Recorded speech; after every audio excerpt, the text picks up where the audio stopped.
متنفر انہیں متنفر مت کرو. تو یہ ہمیں بتایا گیا ہے کہ صبر، تحمل، برداشت کے ساتھ کسی کے عقائد ہیں یا نظریات ہیں اسے خندہ پیشانی کے ساتھ آپ اگر تسلیم نہیں بھی کرتے تو اس کو جو ہے وہ قبول کریں. اس کے ایک اپنے نظریات ہو سکتے ہیں، اپنا اس کا عقائد ہو سکتا ہے، لیکن اسے سننا جاننا. اگر حضور علیہ السلام کی زندگی مبارکہ کو دیکھیں اگر، تو مسجد نبوی شریف میں وفد نجران جب آتا ہے، عیسائیوں کا ایک وفد ہے، عام الوفود جس سال کو کہا گیا کہ کثرت سے جو ہے وہ وفود حضور کے پاس تشریف لائے. تو وفد نجران کے یہ آدمی جو ہے وہ عیسائی تھے، یمن سے چلے، نبی کریم صلی اللہ علیہ وسلم کی بارگاہ میں حاضر ہوئے اور انہوں نے مذہبی اور جو ہے معاشرتی معاملات میں گفت و شنید کرنی تھی، اور حضور پاک نے انہیں مسجد نبوی شریف میں ٹھہرایا، ان کی مہمان نوازی کی اور خود جو ہے وہ ان کی مہمان نوازی کے لیے آگے بڑھتے، یہاں تک کہ ان کے آرام کا بھی خیال رکھا. اور جب ان کی عبادت کا وقت آیا، اب سوچنے کی بات ہے کہ مسجد نبوی میں عیسائی جو ہے ان کا وہ ایک وفد ہے، اور جب عبادت کرنے لگے تو وہ اپنے طریقے کے مطابق نہ کہ خانہ کعبہ کی طرف منہ کر کے بلکہ اس کے مخالف مشرق کی طرف منہ کر کے عبادت کرنا شروع کر دی. کچھ لوگ آئے، یا رسول اللہ یہ کیا کر رہے ہیں؟ تو حضور نے فرمایا انہیں چھوڑے رہنے دیجئے اور انہیں عبادت کرنے دیجئے. تو وہی وفد کہ جب گفت و شنید ہوئی تو پھر ایسا بھی وقت آیا کہ آیت مباہلہ جو ہے وہ نازل ہوئی، اور محرم شریف ہے کہ حضور نے فرمایا کہ جب ان کے ساتھ گفت و شنید ہوتی ہے تو قرآن کریم نے اس طرح اس کو بیان کیا کہ قُلْ تَعَالَوْا نَدْعُوا أَبْنَاءَنَا وَأَبْنَاءَكُمْ وَنِسَاءَنَا وَنِسَاءَكُمْ وَأَنفُسَنَا وَأَنفُسَكُمْ ثُمَّ نَبْتَهِلْ فَنَجْعَلْ لَعْنَةَ اللَّهِ عَلَى الْكَاذِبِينَ. تو جب انہوں نے کہا کہ ہمیں ایک وقت دیجئے، رات گزاری، صبح کو وقت، حضور پاک صلی اللہ علیہ وسلم ان پاک نفوس کے ساتھ جس میں خود آقا علیہ السلام اور سیدنا علی المرتضیٰ کرم اللہ وجہہ الکریم، آپ کے ساتھ جو ہے سیدہ طاہرہ عابدہ زاہدہ سیدہ فاطمہ سلام اللہ علیہا اور ان کے صاحبزادگان امام حسن اور امام حسین اپنے گھر والوں کو لے کر جب نکلے تو دیکھنے والوں نے جب دیکھا تو وہ ایک بولا، عاقب نامی غالباً اس کا شخص کا نام تھا، اس نے کہا کہ اگر ان کے ساتھ مباہلہ کیا گیا تو اللہ ضرور ان کی پوری کرے گا اور ہر حال میں جو ہے ہم پر پھٹکار آئے گی. مباہلہ کہتے اس کے ہیں کہ رب کی بارگاہ میں پیش ہو کے بندہ کہے کہ یا اللہ ہم میں سے جو جھوٹا ہے اس پر تیری لعنت برسے. تو ابھی ہوا نہیں ہے. جب انہوں نے ان چہروں کو دیکھا کہ چاند کی طرح چمکتے ہوئے، جب وہ نکلے تو انہوں نے کہا ہم مباہلہ آپ سے نہیں کر سکتے ہیں. تو وہ وفد نجران مسجد نبوی شریف میں ٹھہرایا گیا، ان کے جو ہے وہ طعام کا بندوبست کیا گیا، یہاں تک کہ ان کی عبادت ان کے مطابق جو ہے وہ انہیں اجازت دی گئی. آج ذرا ہم سوچیں کہ ایسا ہو سکتا ہے؟ مطلب ہم تو وہ تو عیسائی تھے یا دوسرے جو تھے، ہم تو یہاں تک پہنچ چکے ہیں کہ اپنا کوئی بندہ غیر مسلکی آ جائے تو اس کو سارے اس طرح آنکھیں پھاڑ پھاڑ کے دیکھتے ہیں کہ پتہ نہیں یہ کون آ گیا ہے. تو اتنے ہم جو ہے، جبکہ قرآن کہتا ہے کہ فرقہ بازی نہ کرو. تو رواداری اسی چیز کا نام ہے کہ تحمل، برداشت جو ہے وہ اچھے انداز کے ساتھ کسی سے پیش آنا. یقیناً بڑی خوبصورتی کے ساتھ پروفیسر صاحب نے جو ہے وہ موضوع کا آغاز کیا. جی جناب محترم مفتی محمد شعیب عباسی صاحب، آپ کی جانب باتیں بڑی خوبصورتی سے پروفیسر صاحب نے موضوع کو جو ہے وہ اس کو اوپن کر دیا، ہمارے لیے بڑا آسان کر دیا انہوں نے. حسن سلوک سے ہم شروع کر لیتے ہیں، پھر صبر، تحمل، برداشت اور اختلاف رائے ون بائی ون، پھر اس کو سوسائٹی کے ساتھ بھی ہم ریلیٹ کریں گے. حسن سلوک کی بات کی جائے تو اسلام میں اس کی کیا اہمیت ہے اور قرآن ہمیں کس قدر تلقین کر رہا ہے اس پہ عمل کرنے کی؟ نحمدہ ونصلی علی رسولہ الکریم، اما بعد، فاعوذ باللہ من الشیطان الرجیم، بسم اللہ الرحمن الرحیم. اللہ کریم ہم سب کی حاضری کو اپنی بارگاہ میں قبول فرمائے. ہم دین متین کی سربلندی کے لیے، ایک خوبصورت معاشرے کی بہتری کے لیے اور معاشرے کی رہنمائی کے لیے ہم حاضر خدمت ہیں. اللہ ہماری اس حاضری کو قبول فرمائے. آپ کا اور آپ کی پوری جو سچ سویرا کی ٹیم ہے، اللہ سب کو جزائے خیر عطا فرمائے کہ یہ خوبصورت موضوع لے کر آپ آئے ہیں اور ہمیں بھی اس میں شامل ہونے کی آپ نے دعوت جو ہے وہ ارشاد فرمائی ہے. میرا گزارش یہ ہے کہ اسلام، قرآن کہتا ہے الیوم اکملت لکم دینکم واتممت علیکم نعمتی وردیت لکم الاسلام. اسلام مکمل ضابطہ حیات ہے. ہمارا دین بڑا خوبصورت دین ہے، کوئی شک نہیں. ہمارا دین ہمیں ہر معاملے میں رہنمائی فرماتا ہے. یقیناً. اور فرمایا کہ یہ دین تم پر مکمل ہو گیا۔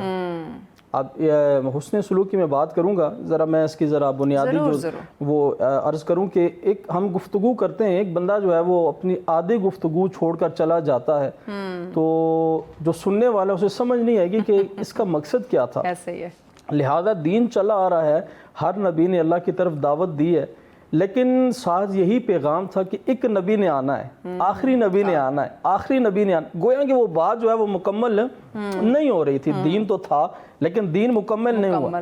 جب وہ رسول اکرم خاتم النبیین آقا و مولا حضرت محمد مصطفیٰ صلی اللہ علیہ وسلم تشریف لائے تو اللہ نے فرمایا الیوم اکملت لکم دینکم واتممت علیکم نعمتی، کہ اب جو ہے وہ دین کیا ہو چکا ہے، مکمل ہو چکا ہے۔ اب شریعت محمدی ہمارے پاس ہے، وہ راستہ ہمارے پاس ہے، صراط مستقیم ہمارے سامنے ہے۔ اب ہم نے حضور کے فرامین کو دیکھنا ہے۔ اس معاشرے کے لیے نبی کائنات صلی اللہ علیہ وسلم نے کیا کیا فرامین ارشاد فرمائے ہیں۔ حسن سلوک کی بات کی جائے تو آقا کریم صلی اللہ علیہ وسلم نے اپنے غلاموں کو، چاہنے والوں کو ارشاد فرمایا کہ مخلوق کے ساتھ حسن سلوک کے ساتھ پیش آؤ، محبت کے ساتھ، اخلاص کے ساتھ، رواداری کے ساتھ پیش آؤ، اور وہی اللہ کی بارگاہ میں مقبول ہوتا ہے بندہ۔ یقیناً آقا کریم صلی اللہ علیہ وسلم کی زندگی کو دیکھ لیں، حضور نے جب دین کی طرف لوگوں کو بلایا تو لوگوں نے کیسا آپ کے ساتھ جو ہے وہ کس طرح کی ظلم و ستم کیا آپ کے ساتھ۔ وہ طائف کے اس بازار کو دیکھ لیں، نبی کریم صلی اللہ علیہ وسلم لہو لہان ہوئے۔ باقی جنگوں کو دیکھ لیں، جنگ تبوک وہ ہے کہ جس میں بڑا نقصان ہوا، بگدڑ مری، نبی کریم صلی اللہ علیہ وسلم کے دندان مبارک شہید کیے گئے، اور وہاں پر افواہ پھیلائی گئی کہ مسلمانوں کے جو نبی ہیں وہ شہید ہو چکے ہیں۔ بگدڑ مچی، مسلمانوں جو بڑا نقصان اٹھانا پڑا۔ پوچھا گیا یا رسول اللہ کیا اس جنگ احد کے علاوہ بھی آپ کے لیے کوئی دردناک جو ہے وہ دن ہے؟ یعنی اتنا وہاں پر سب کچھ نقصان ہوا ہے، اور بھی کوئی دن ہے؟ حضور نے فرمایا ہاں، وہ طائف کا بازار، جب لوگوں کو دین کی طرف بلانا تھا، دین کا راستہ دکھانا تھا، اور دین کا راستہ بیسیکلی ہے کیا؟ کامیابی کا راستہ، بے شک بہتری کا راستہ، خوبصورتی والا راستہ۔ تو لوگوں نے کیا کیا؟ پتھر مارے، لو لہان کیا، ظلم و ستم کیا۔ اللہ کا فرشتہ حاضر خدمت ہوا، یا رسول اللہ حکم فرمائیں میں پہاڑ گرا دوں، انہیں تباہ و برباد کر دوں، ختم کر دوں، لیکن نبی کریم صلی اللہ علیہ وسلم نے فرمایا نہیں، یہی لوگ اسلام کی خدمت کریں گے، انہی کی اولاد جو ہے وہ اسلام کی خدمت کرے گی، اسلام میں آئیں گے۔ تو پھر تاریخ ہمیں بتاتی ہے کتنے بڑے بڑے لوگ آئے، اسلام کی خدمت کی، اسلام میں داخل ہوئے، مسلمان ہوئے۔ تو یہ حسن سلوک دیکھیں نبی کریم صلی اللہ علیہ وسلم کا۔ حضور اگر فرماتے تو اللہ انہیں تباہ برباد فرما ختم کر دیتا، لیکن کتنی بڑی مثال ہے ہمارے پاس آقا کریم صلی اللہ علیہ وسلم کی۔ لہذا آج کا جو معاشرہ ہے ہماری بہتری کے لیے، ہماری کامیابی کے لیے، جب تک ہم اسلام کو نہیں پڑھیں گے، جب تک ہم قرآن و حدیث کی روشنی میں اپنی زندگی بسر نہیں کریں گے اور لوگوں کو اس کی تعلیم نہیں دیں گے، تو ہم جو ہے وہ ہر کسی صورت میں کامیابی کی طرف نہیں ہو سکتے۔ یقیناً بڑی خوبصورت بات کی، جب تک ہم اسلام کا مطالعہ نہیں کریں گے اور ساتھ ساتھ اس پہ عمل نہیں کریں گے تو ہماری دنیا اور آخرت کامیاب نہیں ہو سکتی۔ دیکھ رہے ہیں سچ سویرا، آج کا ہمارا موضوع جس پہ ہم ڈسکشن کر رہے ہیں، اسلام میں رواداری سے کیا مراد ہے، اس کو ہم سمجھنے کی کوشش کریں، اور ہماری پوری زندگی سے یہ ریلیٹ کرتا ہے۔ اس کو اگر آج ہم نے سمجھ لیا اور اس پہ عمل کرنا شروع کر دیا تو یقیناً جو ہماری زندگی میں مسئلے مسائل، جو پریشانیاں ہیں، جو ایک عجیب سی ہماری زندگی میں بے چینی ہمیں دیکھنے کو ملتی ہے، وہ یقیناً ختم ہو سکتی ہے۔ تو ہم کوشش کر رہے ہیں کہ ہر اس پوائنٹ کو، ہر اس پہلو کو ہم ہائی لائٹ کریں، اس پہ ڈسکشن کرنے کی کوشش کریں، جس سے ہماری زندگی میں آسانیاں پیدا ہو سکے۔ مہمان ہمارے ساتھ موجود ہیں جی جناب محترم پروفیسر محمد عرفان صاحب، آپ کی طرف آتے ہیں۔ حسن سلوک کی ہم بات کر رہے تھے، مفتی صاحب نے جو ہے اس کو اسلامی پوائنٹ آف ویو سے اس کو ایلیبوریٹ کیا۔ میں چاہوں گی کہ ذرا رشتوں کے ساتھ اس کو جوڑتے ہوئے ہم اس پہ بات کریں کہ والدین کے ساتھ حسن سلوک جو ہے اس کا قرآن میں کس طرح سے جو ہے وہ بیان کیا گیا ہے۔ پھر ہم بچوں کی بات کریں، میاں بیوی کی بات کریں، بہن بھائیوں کی بات کریں، یا دوستوں کی، اپنے جو رشتہ دار ہیں ان کی بات کریں، ان کے ساتھ حسن سلوک کے حوالے سے اسلام نے کیا فرمایا؟ جی، جیسے آپ نے انٹرو میں کہا ہے کہ حسن سلوک والدین کے ساتھ، رشتہ داروں کے ساتھ، بہن بھائیوں کے ساتھ، بچوں کے ساتھ، تو اس پر جو ہے وہ مختلف مقامات پر حضور پاک صلی اللہ علیہ وسلم نے ہمیں حدیث مبارکہ کے ذریعے یہ بتایا ہے۔ والدین کی بات کی جائے تو وَبِالْوَالِدَيْنِ إِحْسَانًا، کہ والدین کے ساتھ جو ہے وہ احسان کرو۔ یہ قرآن مقدس نے ہمیں بتایا ہے کہ توحید کے بعد جو ہے وہ والدین کا ذکر کیا گیا، اور پھر یہ والدین وہ عظیم ہستیاں ہیں کہ کبیرہ گناہوں میں سے ایک گناہ یہ ہے کہ والدین کی نافرمانی کی جائے، کہتے ہیں کہ یہ جو شب برات عاشورہ جو گزرا ہے یہ یعنی فضیلت والی جو راتیں ہیں، ان راتوں میں اللہ تعالیٰ ہر کسی کی بخشش فرما دیتا ہے۔ اگر وہ رب کی بارگاہ میں پیش ہو جائے، گڑ گڑا کے دعا مانگے اور اپنے گناہوں سے معافی مانگے تو اللہ بخشش فرما دیتا ہے۔ لیکن فرمایا کہ گناہ کبیرہ کرنے والا اور ان میں سے والدین کا جو نافرمان ہے، ان عظیم راتوں میں بھی ان کی بخشش نہیں فرمائی جاتی۔ اور اگر رشتہ داروں کی میں بات کروں تو قرآن کریم فرقان حمید کہتا ہے وَآتِ ذَا الْقُرْبَى، کہ جو تمہارے قریبی رشتہ دار ہیں ان کا حق ادا کرو، ان کے ساتھ وہ اچھے طریقے کے ساتھ پیش آؤ، حسن سلوک۔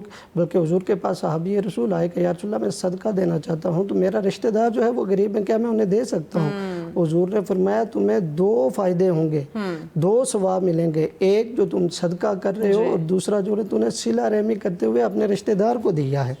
تو قرآن کریم فرقان حمید اور حدیث ہمیں یہ بتاتی ہے۔ اور آگے چلے جائیں، اگر آپ نے بچوں کی بات کی ہے تو حضور پاک جو ہے وہ بچوں سے حد سے زیادہ پیار کرتے تھے، اور فرمایا کہ بچوں کے ساتھ حسن سلوک کرو، کہ جو بچوں کے ساتھ پیار نہیں کرتا اور بڑوں کی تعظیم نہیں کرتا فلیس منا، وہ ہم میں سے نہیں ہے وہ شخص، یعنی ہم میں سے نہیں ہے تو کوئی مسلمان ہی نہیں ہے۔ یعنی حضور نے اتنا جو ہے وہ کہا ہے۔ اور پھر یہاں تک کہ ایک دفعہ ایسا ہوا، محرم ہے تو میں بات کروں گا کہ نفوس جو پاک نفوس ہیں انہی کو جو ہے وہ بیچ میں ایڈ کر کے ان کے واقعات کو بیان کیا جائے کہ حضور پاک صلی اللہ علیہ وسلم جو ہے وہ حسنین کریمین ان سے پیار فرما رہے تھے اور ان کے چہرے کا جو ہے وہ محبت سے جو ہے وہ پیار دے رہے تھے۔ تو ایک شخص حاضر ہوا کہ یا رسول اللہ آپ بچوں کے چہرے کو چوم رہے ہیں، میرے تو 10 بچے ہیں، میں نے کبھی کسی کو نہیں چوما ہے۔ تو حضور نے اس وقت فرمایا کہ جو لوگوں پر رحم نہیں کرتا اللہ تعالیٰ کل قیامت والے دن اس پر رحم نہیں کرے گا۔